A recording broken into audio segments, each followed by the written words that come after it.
Suite aux affrontements de Garbou qui ont eu lieu ce 15 février dans la région du nord-ouest du Cameroun, le ministre de la Communication, porte-parole du gouvernement, René Emmanuel Sadi, a tenu un point de presse concernant cette attaque. En clarifiant et en condamnant les allégations contre les forces de défense et de sécurité suite à l'incident de Garbou, le porte-parole du gouvernement a déploré le fait que sans la moindre investigation préalable, plusieurs activistes politiques aient immédiatement investi des médias nationaux et internationaux pour imputer la responsabilité des conséquences de cet incident aux forces nationales de défense et de sécurité. Le gouvernement s'inscrit donc en faux contre les accusations fantaisistes et gratuites portées par des activistes politiques, par les commanditaires des bandes armées sécessionnistes, par des organisations non gouvernementales ainsi que par certains médias nationaux et internationaux contre nos forces de défense et de sécurité. Les faits tels qu'ils ressortent d'un recoupement entrepris avec promptitude et diligence par les services spécialisés montrent qu'il n'y a pas eu 22 villageois, dont 14 enfants tués par les forces camerounaises de défense et de sécurité en Garbou.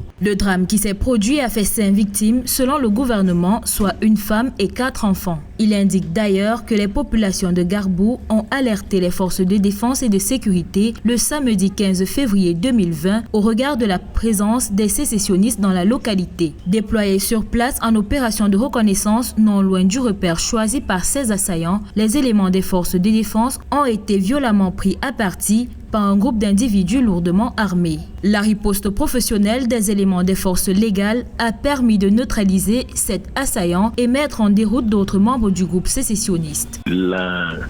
sortie du ministre de la Communication en tant que le porte-parole du gouvernement est une sortie qui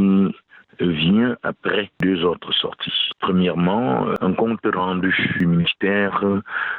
délégué à la Défense et puis ensuite un communiqué du ministre chargé de la Défense. Le gouvernement camerounais en appelle particulièrement à la vigilance de la communauté internationale au regard du flux des fausses informations diffusées selon lui de façon pernicieuse à travers les médias dans le but de nuire au Cameroun.